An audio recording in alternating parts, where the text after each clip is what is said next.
بالله من الشيطان الرجيم بسم الله الرحمن الرحيم قال الله تبارك وتعالى في كلامه المجيد والفرقان الحميد في شان حبيبه مخبرا وآمرا إن الله وملائكته يصلون على النبي يا أيها الذين آمنوا صلوا عليه وسلموا تسليما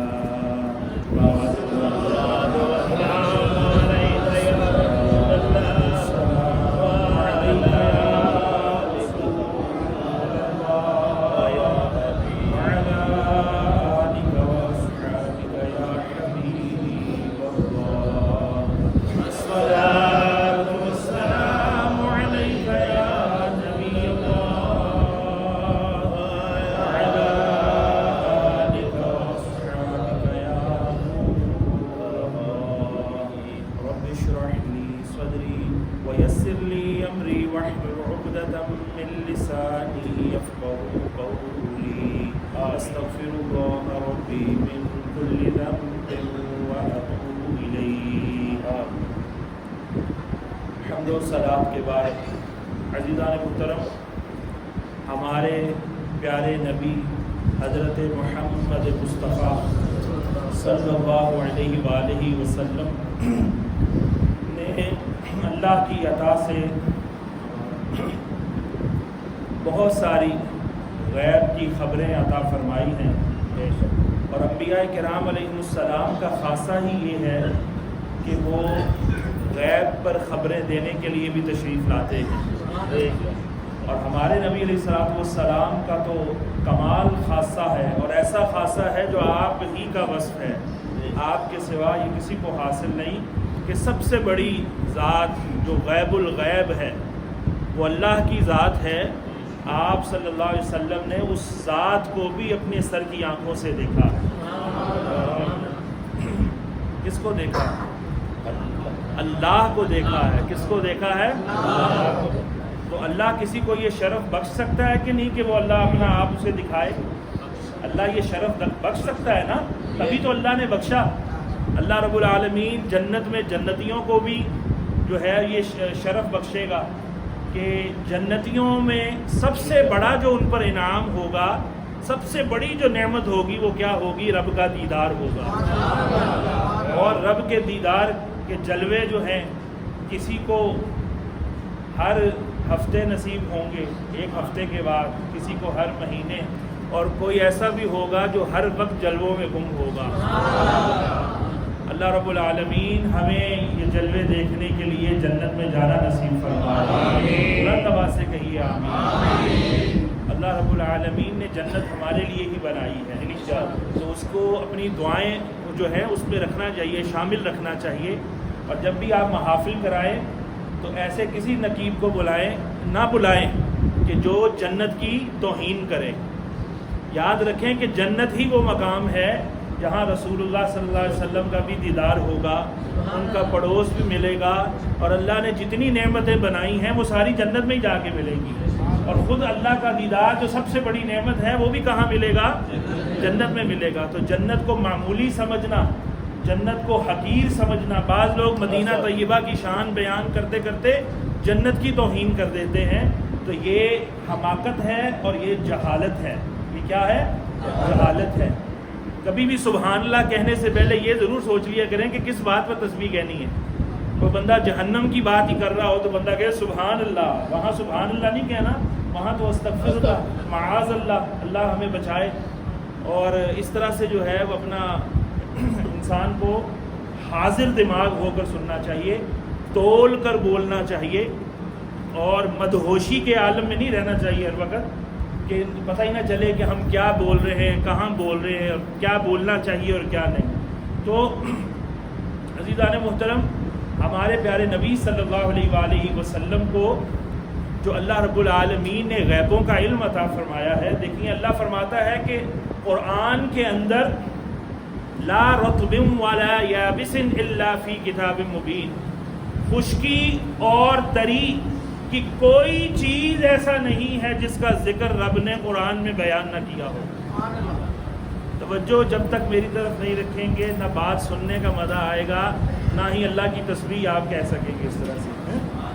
ہر خشکی کی چیز ہے یا تری کی چیز ہے، رطب و یابس کا علم اللہ نے قرآن میں رکھا ہے، اور وہ قرآن اپنے محبوب صلی اللہ علیہ وسلم کے سینہ مبارک پر نازل فرمایا. تو کوئی چیز رہ جاتی ہے کہ جس کا علم قرآن میں نہ ہو اور وہ حضور کو نہ دیا ہو اور اللہ نے کوئی چھپا لیا ہو.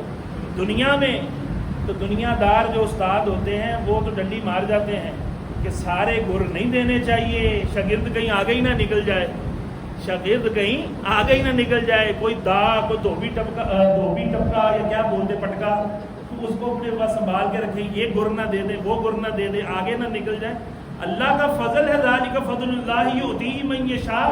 اللہ اپنا فضل جسے چاہے عطا فرماتا ہے، جسے چاہے نوازتا ہے، اور اللہ کا یہ فضل ہے. اللہ کے فضل پر کوئی قید لگا سکتا ہے؟ ہرگز نہیں. تو لیکن اللہ رب العالمین جب استاد ہو اور رسول اللہ صلی اللہ علیہ وسلم جیسے شاگرد ہو، تو کیا ایسی ہستی والا استاد، ایسی ذات والا استاد، کیا معاذ اللہ ثم معاذ اللہ جو عیبوں سے پاک ہے، جو شائبہ عیب سے بھی پاک ہے، کیا وہ کچھ کمی رکھے گا؟ بولیے ہرگز نہیں. اس لیے اس نے اپنی شانوں کا اعلان قرآن میں فرمایا ہے. اور قرآن چونکہ 23 سال کے عرصے میں نازل ہوا ہے، کئی ایسے واقعات ہمیں سیرت میں ملیں گے یا احادیث میں ملیں گے جن سے بظاہر ایسا معلوم ہوگا، بظاہر کہ آپ صلی اللہ علیہ وسلم نے جواب دینے کے لیے وحی کا انتظار فرمایا، یا مصلحت کے تحت، حکمت کے تحت خاموشی ظاہر فرمائی. خاموشی. اور جب اللہ کی آیات نازل ہو گئی، جب اللہ رب العالمین نے اس کا علم عطا فرما دیا، اور جب حکم الہی ہو گیا، وہ حکم الہی جو اللہ نے قرآن میں بیان کیا ہے کہ ان ہوا الا وحی یوحا، یہ نبی جب تک میں وحی نہیں فرماتا یہ اپنی مرضی سے کوئی کلام ہی نہیں کرتے ہیں، یہ میری مرضی کے تابع ہیں، میری مرضی کے تابع ہیں، اور جو کچھ میں نے چاہا انہیں یاد رکھایا، اور جو کچھ چاہا میں نے انہیں بھلا دیا. سنقرئک فلا تنسى الا ما شاء اللہ. ہم آپ کو محبوب ایسا پڑھائیں گے کہ آپ کبھی بھی نہیں بھولیں گے. الا ما شاء اللہ. خود ہی اللہ استثناء فرماتا ہے، خود ہی ایکسیپشن فرماتا ہے، مگر وہ جو میں بھلانا چاہوں گا وہی بھولو گے، اس کے علاوہ اور کچھ بھی نہ بھولو گے. تو جب اللہ رب العالمین اپنی مرضی فرما رہا ہے تو ماں و شما آپ اور میں کس کھاتے میں ہیں کہ ہم جناب قدغن لگائیں اور اللہ رب العالمین کی عطا پر اور محبوب علیہ الصلوۃ والسلام کی اس عطا کو لینے پر ہم جناب اس پر باتیں کریں، کتنا دیا، کس چیز کا علم دیا اور کس چیز کا نہ دیا. ارے اللہ رب العالمین کے علم کی مثال نہیں دی جا سکتی، مثال نہیں دی جا سکتی. لیس کمثلہ شیء، اس کی مثل تو کوئی شے ہے ہی نہیں. مثال کس کی دی جائے؟ مشبہ بھی ہے ہی کوئی نہیں، تو تشبیہ کس چیز سے دی جائے؟ تشبیہ کس چیز سے دی جائے؟ مماثلت کس چیز میں بیان کی جائے؟ بس یوں سمجھ لو، اعلیٰ حضرت فرماتے ہیں یوں سمجھ لو کہ اللہ رب العالمین کا علم، چونکہ اللہ نے قرآن میں بہت سی مثالیں دی ہیں ہمیں سمجھانے کے لیے، اور اللہ فرماتا ہے وَمَا يَعْقِلُهَا إِلَّا الْعَالِمُونَ. ان مثالوں کو سمجھتے ہیں اگر تو عالم ہی سمجھتے ہیں. تِلْكَ الْأَمْثَالُ نَضْرِبُهَا لِلنَّاسِ، یہ مثالیں ہیں جو ہم لوگوں کو بیان کرتے ہیں. وَمَا يَعْقِلُهَا إِلَّا الْعَالِمُونَ، مگر انہیں علماء ہی سمجھتے ہیں. اب علماء میں بھی کیٹیگریز ہیں، علماء حق بھی ہوئے اور علماء سو بھی ہوئے. اب علماء سو کے جو گروہ بنے انہیں جو ہے وہ پوری سیرت میں، پوری احادیث میں، پوری آیات قرآنیہ میں وہ آیت ڈھونڈتے ہیں، وہ حدیث ڈھونڈتے ہیں، وہ واقعہ ڈھونڈیں گے کہ جن سے معاذ اللہ ثم معاذ اللہ حضور علیہ الصلوۃ والسلام کی تنقیص نکلے، کوئی نقص نکلے. معاذ اللہ ثم معاذ اللہ. جس طرح دور فاروقی رضی اللہ تعالیٰ عنہ میں ایک شخص تھا، وہ امام مسجد تھا، اور وہ جب بھی تلاوت کرتا سورہ عبس کی تلاوت کرتا، 30ویں پارے کی سورت سورہ عبس پڑھتا، سورہ عبس پڑھتا. کسی نے جا کے شکایت کی کہ حضور پورا قرآن اللہ کا موجود ہے لیکن یہ جب بھی پڑھتا ہے یہ سورہ عبس ہی پڑھتا ہے، یہ سورہ عبس ہی پڑھتا ہے. اب سورہ عبس میں کیا ہے؟ مختصر انداز کرتا ہوں کہ سرکار صلی اللہ علیہ وسلم کفار کو دعوت اسلام دے رہے تھے. کفار کا ایک پینل آیا ہوا ہے، سرکار ان سے گفت و شنید میں مصروف ہے، اور سرکار علیہ السلام کا قلب اطہر اتنا بے قرار رہتا تھا کہ کسی نہ کسی طرح یہ اسلام کے دامن سے وابستہ ہو جائے۔ اب سرکار علیہ السلام ان سے گفتگو کر رہے ہیں، اور ایک نابینا صحابی حضرت عبداللہ بن ام مکتوم رضی اللہ تعالی عنہ آپ حاضر بارگاہ ہوئے۔ اب انہیں کیا پتا، وہ تو نابینا تھے، انہوں نے آ کے سرکار کو پکارنا شروع کر دیا۔ اگر وہ آنکھوں والے ہوتے تو وہ توقف کرتے، انتظار کرتے، انہیں بھی نہ پتہ چلا۔ اور سرکار صلی اللہ علیہ وسلم جو کر رہے تھے وہ کیا کر رہے تھے، داعی اللہ جو ہے، داعین اللہ، اللہ نے آپ کا وصف بیان کیا ہے، آپ کفار کو دعوت اسلام دے رہے ہیں، اور وہ آ رہے اپنی کسی غرض سے آئے اور وہ پکارنا شروع ہو گئے۔ سرکار علیہ السلام کو یہ ناگوار لگا ان کا پکارنا، تو سرکار علیہ السلام نے التفات نہیں فرمایا، توجہ نہیں فرمائی ادھر، تو اللہ رب العالمین نے آیات نازل فرمائی، اور اپنے محبوبانہ انداز کے اندر اللہ نے اپنے محبوب سے کلام کیا، اور اس واقعے کو اللہ نے قلم بند کیا قرآن مجید میں، یعنی بیان کیا کہ اس طرح سرکار علیہ السلام کو اس نے پکارا صحابی نے، اور سرکار نے توجہ نہیں فرمائی، اور اس طرح کے تو اس شخص سے جب پوچھا کہ تو سورہ عبس کیوں پڑھتا ہے، فاروق اعظم رضی اللہ تعالیٰ عنہ فاتح بیت المقدس جو ہے، وہ پوچھتے ہیں کہ تو کیوں پڑھتا ہے؟ کہنے لگا اس صورت میں اللہ نے اپنے نبی پر عتاب فرمایا ہے، ڈانٹا ہے، اور یہ پڑھنے کا مجھے بڑا مزہ آتا ہے۔ تو کہا پھر آج تجھے بھی میں مزے سے دو چار کرتا ہوں، اپنی تلوار سے اس کا سر اس کے تن سے جدا کر کے رکھ دیا۔ یہ فاروق اعظم رضی اللہ تعالیٰ عنہ کا عدل تھا، جن کی منشا اور رضا جو ہے وہ منشا الہی سے موافقت کر جاتی تھی کہ 20-22 مقامات پر آپ کی مرضی کے مطابق اللہ نے قرآن کی آیات کو نازل فرما دیا۔ یہ حضرت فاروق اعظم رضی اللہ عنہ کی شان۔ تو بہرحال علماء سو جو ہیں وہ ایسی چیزیں تلاش کریں گے، اور جتنے مستشرقین ہیں، یعنی وہ مغربی لوگ جنہوں نے علوم شرقیہ حاصل کیے، ہم سے زیادہ شاید علوم دینیہ حاصل کر کے وہ اس چیز کے لیے علوم دینیہ حاصل کر رہے ہیں، وہ یہود اور نصارہ، کہ ان کی ساری بایوگرافی پڑھ کے، ساری ہسٹری پڑھ کر، سارے واقعات کو پڑھ کر جناب ہم اس میں سے کوئی ایسے کمزور پہلو نکالیں اور پھر ہم اعتراضات پیدا کریں، تشکیک مشکک والا کام کریں، ان کے دماغوں میں شکوک و شبہات جو ہے وہ ڈال دیں۔ اگر یہ یہودی نہ ہو سکے، یہ عیسائی نہ ہو سکے، تو ہم ان کو مسلمان بھی نہیں رہنے دیں گے۔ ایسے تذبذب کا یہ شکار ہو جائیں گے کہ لا الہ ہؤلاء ولا الہ ہؤلاء، نہ یہ ادھر کے رہیں گے نہ یہ ادھر کے رہیں گے۔ تو اس طرح کے بہت سے لوگ آپ کو نظر آئیں گے کہ جو بظاہر دنیا داری کے حساب سے بڑے پڑھے لکھے نظر آئیں گے، لیکن دماغ ان کے الٹ جاتے ہیں، وہ اقرا تو پکڑ لیتے ہیں، لیکن بسم ربک الذی خلق کو چھوڑ دیتے ہیں، جس کی وجہ سے وہ علم ان کے لیے نافع اور نفع بخش اور سود مند ثابت نہیں ہوتا، ان کے لیے وبال جان بن جاتا ہے، ان کے خلاف حجت بن جاتا ہے، اور علم نافع کی بجائے علم دور بن جاتا ہے، ضرر پہنچانے والا علم بن جاتا ہے۔ ایسا علم کسی کام آنے والا نہیں ہے۔ تو عزیزان محترم، سرکار صلی اللہ علیہ وسلم کے غیب کی بہت سی نشانیاں قرآن میں، احادیث میں، سیرت طیبہ میں موجود ہیں۔ تو آپ صلی اللہ علیہ وسلم کو قیامت کا علم دیا گیا، لیکن بتانے کی، عین وقت بتانے کی اجازت نہیں دی گئی۔ اور قرآن مجید 23 سال کے عرصے میں نازل ہوا، اور احکامات جو ہیں وہ بالتدریج آ رہے تھے۔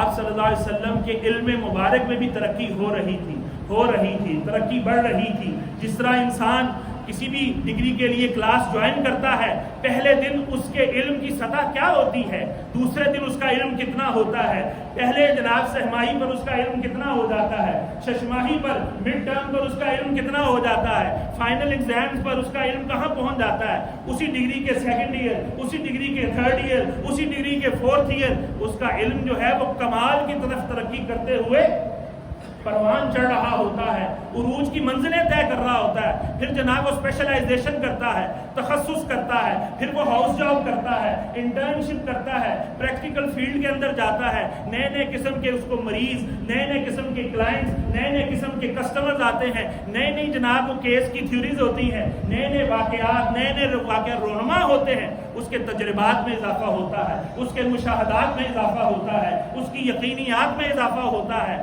اس کے تسامحات میں بھی اضافہ ہوتا ہے، اس سے خطائیں بھی ہوتی ہیں، لیکن اسی طرح وہ آہستہ آہستہ سیکھتے سیکھتے ایک خاص مقام پر پہنچتا ہے، تجربہ کرتے کرتے کرتے کرتے، کیونکہ تجربات سے بھی علم الیقین حاصل ہوتا ہے، علم الیقین کے بعد پھر عین الیقین ہے، پھر حق الیقین ہے، اس کے علم کے بھی مراتب ہیں۔ ایک مقام پر جا کر سالہ سال جب اپنی فیلڈ کے اندر وہ اپنی ایڑیاں رگڑتا ہے، اپنا جو ہے سر پیٹتا ہے، تو پھر جا کے وہ ماہر بنتا ہے۔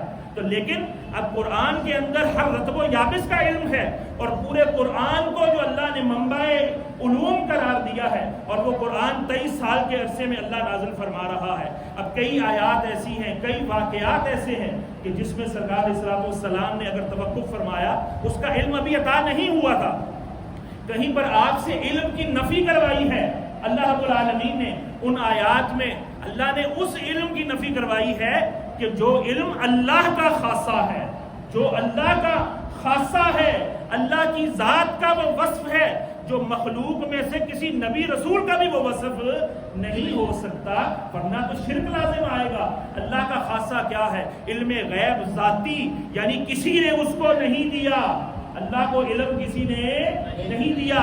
اللہ کا علم قدیم ہے، ہمیشہ سے ہے۔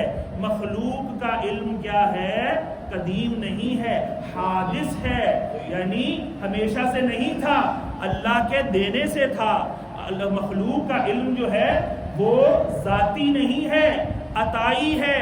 کس کے دینے سے ہے؟ اللہ کی عطا سے ہے۔ اللہ کا علم جو ہے وہ غیر فانی ہے، حادث نہیں ہے، فنا ہونے والا نہیں ہے، متغیر نہیں ہے۔ اور مخلوق کا علم جو ہے وہ حادث بھی ہے، متغیر بھی ہے، وہ فانی بھی ہے، وہ متناہی بھی ہے، کاؤنٹیبل بھی ہے، لمیٹڈ بھی ہے۔ اللہ کا علم انلمیٹڈ ہے، غیر متناہی ہے، لا الہ غیر النہایہ، اس کی کوئی انتہا نہیں ہے۔ بتائیے ایسا علم جو اللہ کا ہے، جس کی انتہا کوئی نہ ہو، جو ہمیشہ سے ہو، وہ کسی نبی، کسی رسول، کسی ولی، کسی عام بندے کا ہو سکتا ہے؟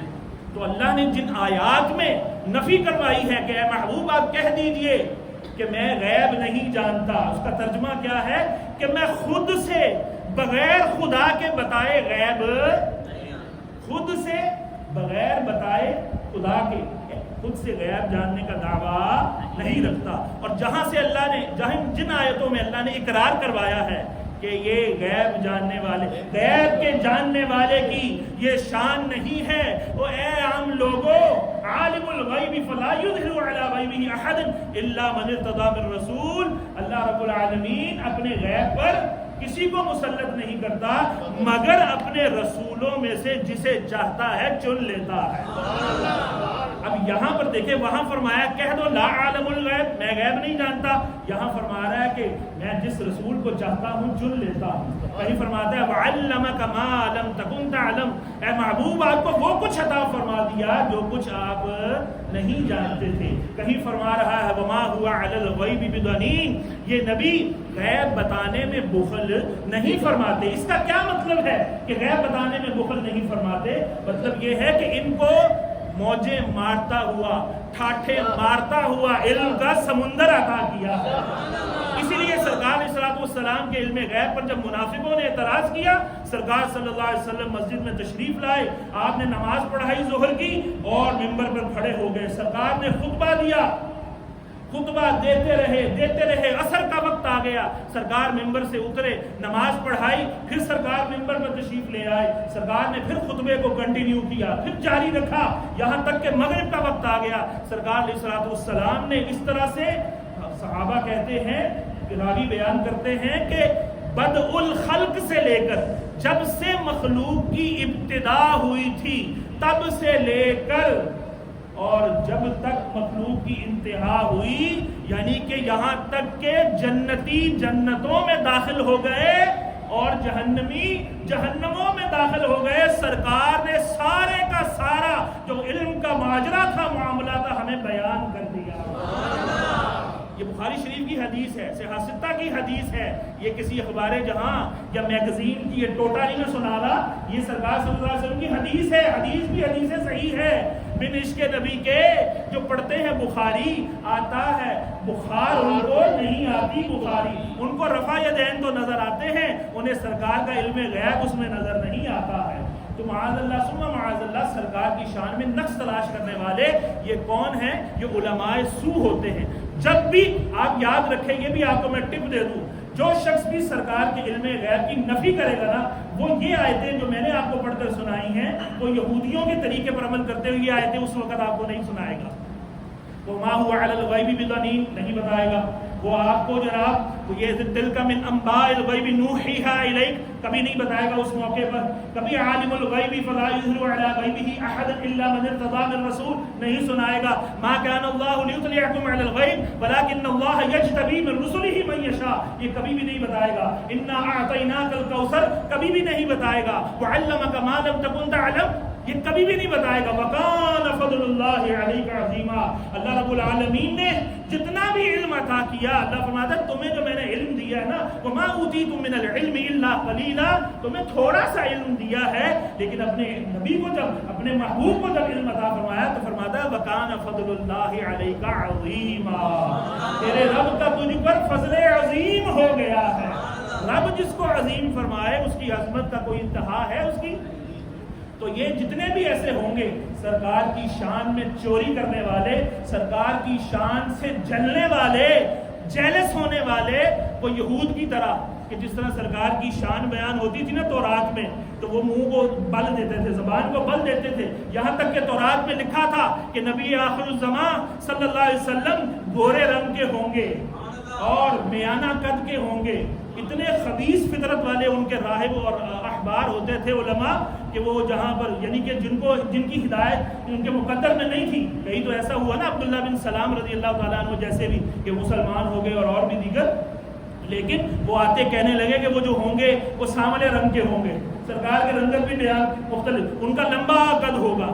اب حد سے زیادہ لمبا قد بھی وہ حسن نہیں بنتا، وہ ایک عیب ہی بن جاتا ہے، نہ کہیں جوتا ملتا ہے نہ کہیں کپڑے ملتے ہیں، اتنی عجیب سی صورت ہو جاتی ہے۔ بہرحال اس وقت تو یہ ریڈی میڈ کی چیزیں نہیں تھی، میں نے ایک تفنن کے لیے میں نے آپ سے بات کی۔ تو اس طرح جس طرح یہود احکام کو بدل دیتے تھے، پیسے لے کر مسئلے غلط بیان کر دیتے تھے، اسی طرح آج بھی وہ لوگ موجود ہیں، فتنے سے یہ زمانہ خالی نہیں ہوا۔ تو میرے اس غیب جاننے والے نبی نے آپ نے فرمایا کہ غیب کی خبریں دیتے ہوئے قیامت کے بارے میں جتنی نشانیاں بیان کی ہیں، جسے قیامت کا پتہ ہی نہ ہو وہ قیامت کی اتنی نشانیاں بتا سکتا ہے؟ بولیے۔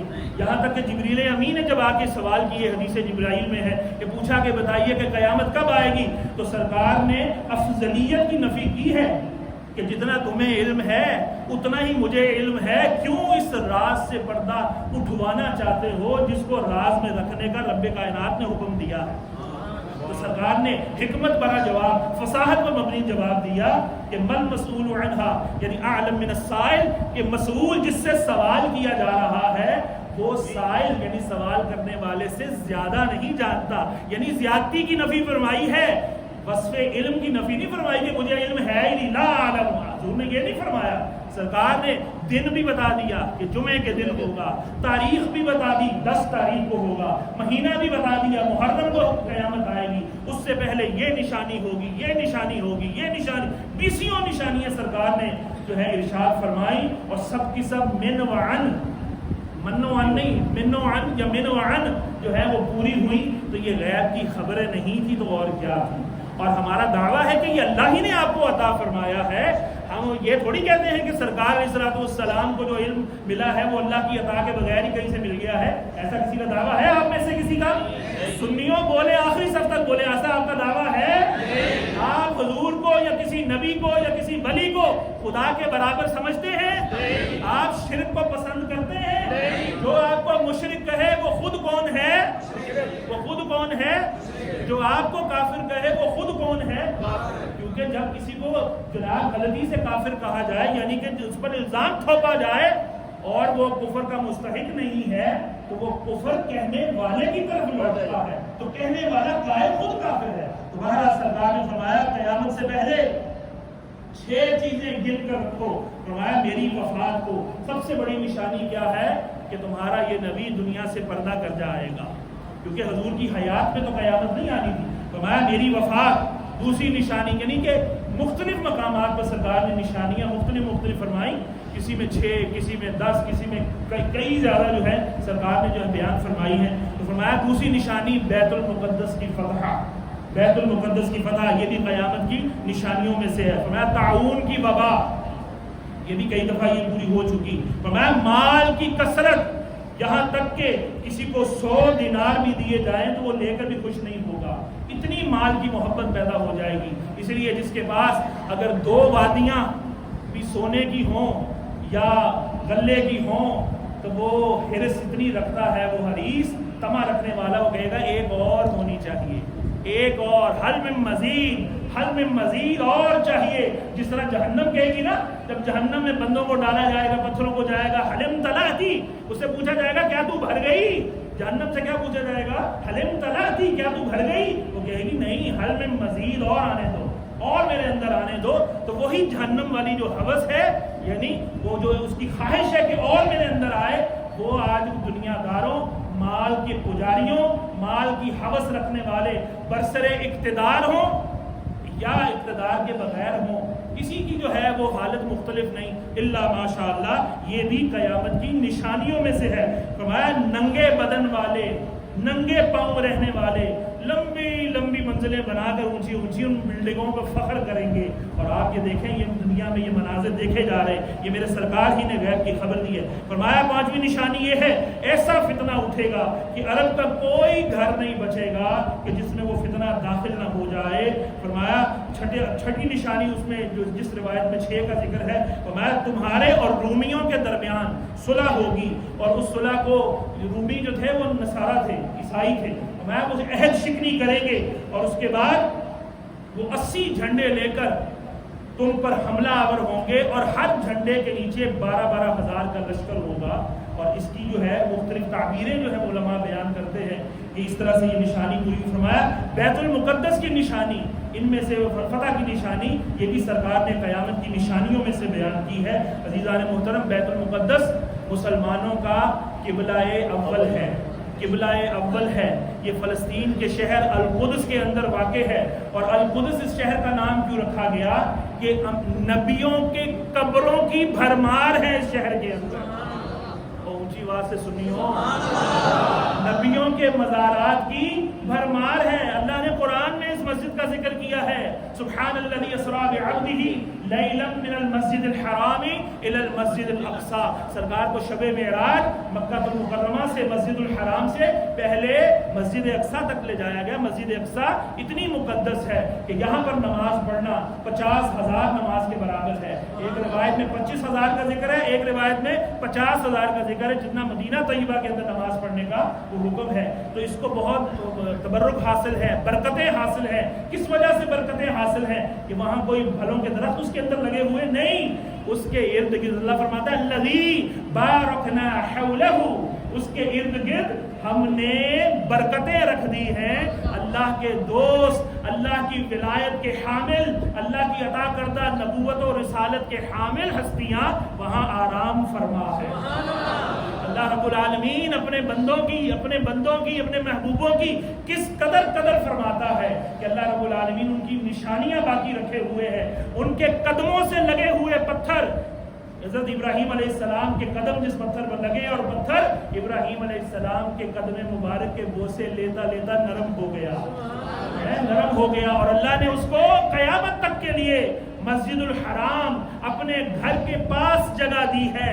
لوگ جتنے جناب مزارات سے الجھتے رہیں، پتھروں کو جو مرضی کہتے رہیں کہ یہ پتھر کچھ نہیں کر سکتے، اللہ نے اپنے محبوب کے منہ سے کہلوایا، اے محبوب ان کو بتا دے یہ احد وہ پہاڑ ہے جو ہم سے محبت کرتا ہے، ہم اس سے محبت کرتے ہیں۔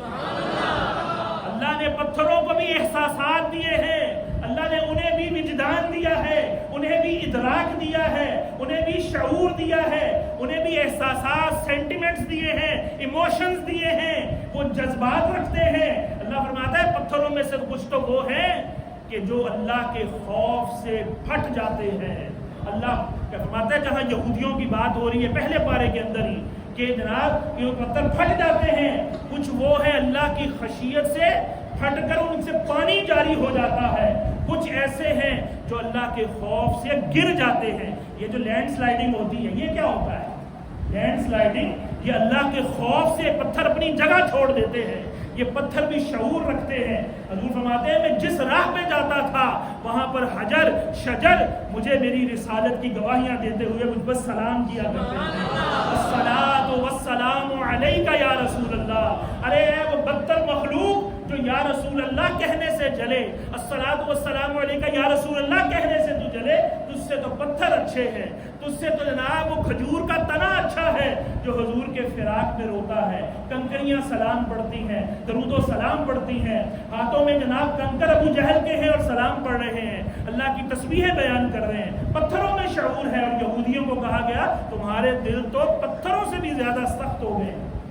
تو یہودی جو ہیں یہ انبیاء کے قاتل ہیں، ہزاروں انبیاء کرام کا انہوں نے جو ہے قتل کیا۔ اللہ نے ان کو بڑے ناز نخرے ان کے اٹھائے۔ اللہ رب العالمین نے عالمین پر بنی اسرائیل کو فضیلت دی۔ اللہ رب العالمین کہ یہ محبت کے دعوے دار تھے، نحن ابناء اللہ واحباؤ، ہم اللہ کے بیٹے ہیں، کہتے تھے ہم اللہ کے بیٹے ہیں اور ہم اس کے محبوب ہیں۔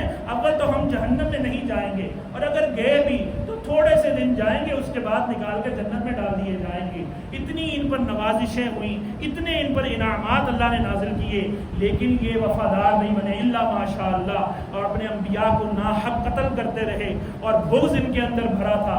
اللہ نے ان پر جوؤں کا عذاب نازل کیا، مینڈکوں کا عذاب نازل کیا، پتھروں کا عذاب نازل کیا۔ اللہ رب العالمین کے عذاب ہی کی ایک صورت تھی کہ ان کے بیٹوں کو فرعون نے قتل کیا، یذبحون ابناءہم ویستحیون نساءہم، وہ مردوں کو ذبح کر دیتے تھے اور عورتوں کو جو ہے وہ چھوڑ دیتے تھے۔ اور اس طرح سے جو ہے اس صورت میں بھی عذاب ان پر آیا، ان کو ہجرت کرنی پڑی، کبھی نکل کر کسی علاقے میں، کبھی نکل کر کسی علاقے میں ان کو جانا پڑا۔ اور اللہ نے فرمایا ضربت علیہم الذلۃ والمسکنہ، ان پر ذلت مسلط کر دی گئی ہے، ان پر جو ہے یہ کہیں ٹھکانہ نہیں اپنا پا سکیں گے، پرسکون نہیں رہ سکیں گے۔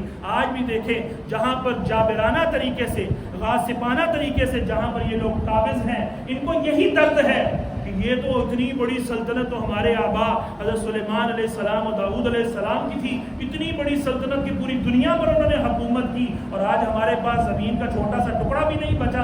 حالانکہ دیکھیں اللہ نے مال اتنا دیا ہے، اللہ نے جناب یہ ان کی جو معیشت ہے نصارہ کی، فرنگیوں کی معیشت بھی بن جائے یہود میں ہے۔ ڈاکٹر اقبال نے اس بارے میں شعر کہا تو، لیکن آج دیکھیں ان پر سکون نہیں ہے، اور یہ دوسروں کا سکون بھی برباد کرنے کے لیے مسلمانوں پر دن رات جس طرح بم برسا رہے ہیں، پتھر برسا رہے ہیں، آگ برسا رہے ہیں، فاسفورس بم برسا رہے ہیں۔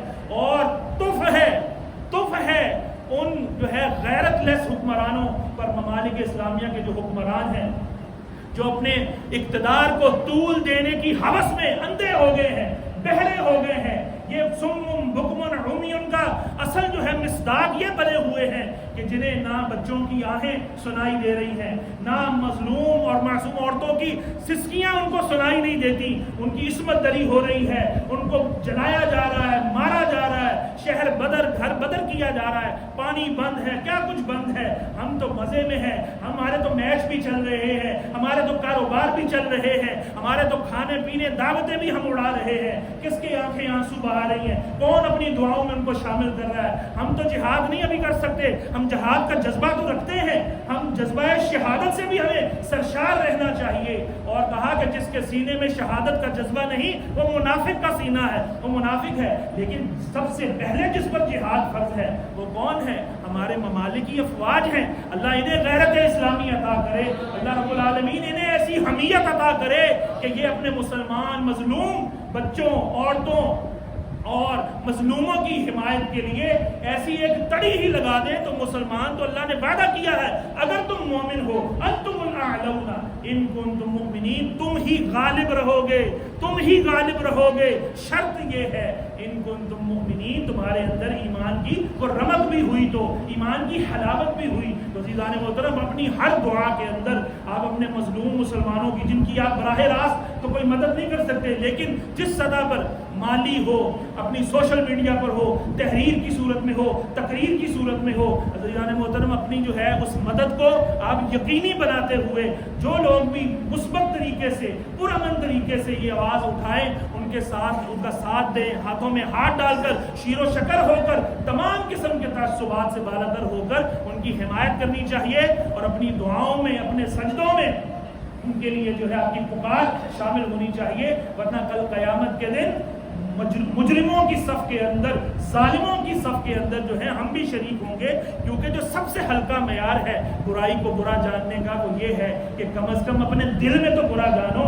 تمہارے پاس طاقت نہیں ہے، طاقت والے تو نامرد بنے ہوئے ہیں اور ان کے پاس تو بولنے کا بھی ٹائم نہیں ہے، ان کے پاس تو اس کے لیے کوئی جو ہے صرف جناب قراردادیں ہی قراردادیں ہیں، قراردادوں کی بیانیاں، قراردادوں کے متن جو ہے وہ 20 سالوں سے چل رہے ہیں اور عملی طور پر کچھ بھی نہیں۔ کیا ہے کشمیر، کیا ہے فلسطین، کیا ہے برما، کہاں مسلمان عورتوں کے سینوں کے کباب بنا کر کھائے جاتے رہے، ان کو کوئلوں پہ لٹایا جا رہا ہے۔ وہ زمانہ جاہلیت والے کفار کے ظلم و ستم آج بھی ہو رہے ہیں جدید انداز کے اندر، لیکن کیا ہے کہ کسی کی نیند ہی نہیں اڑ رہی، کسی کی نیند ہی حرام نہیں ہو رہی، اور مسلمان ہی یکجا نہیں، وہ ملک بھی اکٹھے ہو گئے، ان کے پاسپورٹ بھی اکٹھے ہو گئے، ان کے کئی ملکوں میں کرنسیاں بھی ایک چل رہی ہیں، اور ایک مسلمان ہے، کسی کے ہاتھ میں کسی کا گریبان ہے، کسی نے کسی کی ٹانگ پکڑی ہے، اس کو کھینچ۔ نہ گھر میں متفق، نہ بیوی سے اتفاق، نہ دوست سے اتفاق، نہ خاندانوں میں اتفاق، نہ مارکیٹوں میں اتفاق، نہ مسجدوں میں اتفاق، کوئی کسی کو دیکھنے کے لیے روادار نہیں ہے، اور ایسی دشمنی ہمارے سینوں کے اندر،